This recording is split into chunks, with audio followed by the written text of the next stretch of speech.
Okay, magandang araw. Magandang araw sa inyong lahat mga kaibigan. Kumusta po kayong lahat? At in this video, pag-usapan natin itong tinatawag na reuse content. Ano ba yung reuse content? At yung mga katanungan natin palagi, matanggap pa ba natin yung mga sahod natin nung hindi pa tayo na reuse content, yung mga previous na sahod natin mga kaibigan. So matatanggap pa ba natin at papasok ba yun sa ating Google AdSense account? So kung bago pa lang kayo sa channel na ito, please subscribe mga kaibigan para updated po tayo sa mga bagong content natin dito po sa ating YouTube channel.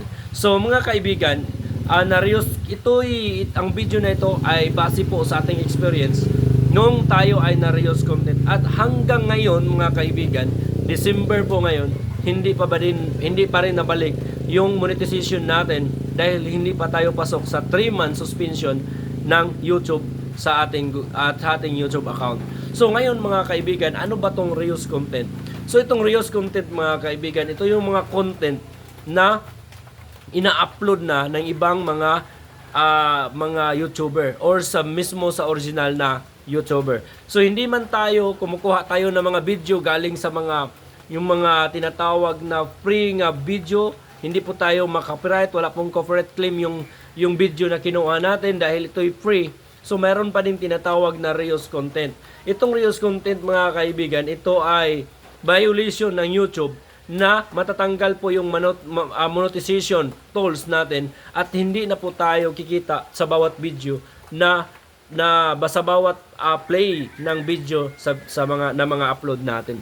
So anong ginawa ko dito sa YouTube channel ko mga kaibigan, so after ako na reuse content, dinilit ko yung mga video na suspected video na dito ako na reuse content dahil hindi po magsasabi ang YouTube kung aling video na yon na reuse content, na pa-flag na reuse content po tayo.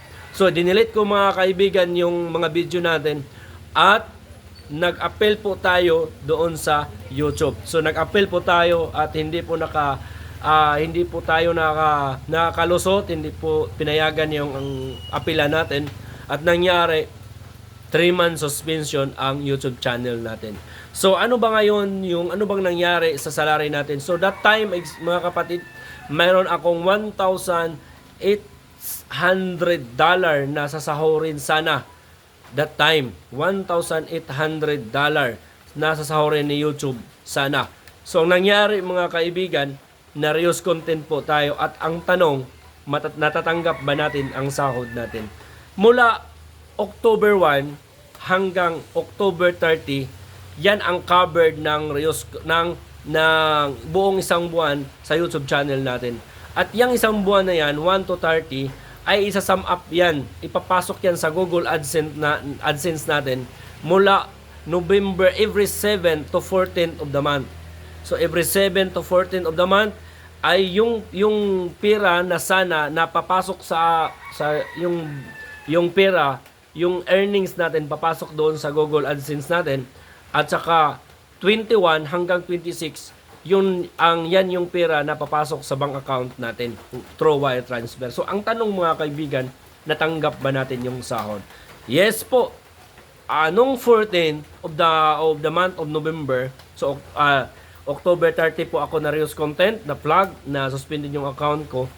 Nung November 14 mga kaibigan, 15, tiningnan ko, chinecheck ko yung Google AdSense ko at nag-reflect doon yung pera, yung earnings natin sa YouTube natin. So ang tanong, natanggap ba natin? Yes po, nung November 15, pasok yan sa bracket ng 14 to 20, 7 to 14. So pumasok doon mga kaibigan ang salary natin. So yan. At naghintay ako mga kaibigan ng 21st of the month of November. Hinintay ko na papasok doon sa bank account natin, sa Union Bank natin, bank account natin. So inintay ko 21 hindi pumasok, 22 hindi pumasok dahil weekend, 23 hindi pumasok at sinecheck ko ng November 24.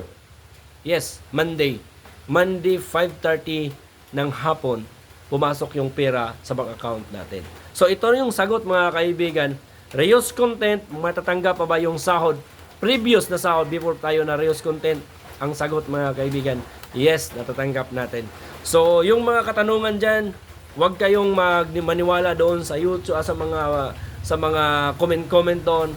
Ang sagot natatanggap natin ngayong 2024. Last na November 2025, 24 natanggap natin. Ngayon is December 18 po ngayon, yung pag-upload natin sa video nito. Natanggap natin yung salary natin mga kaibigan before po tayo na Rios content.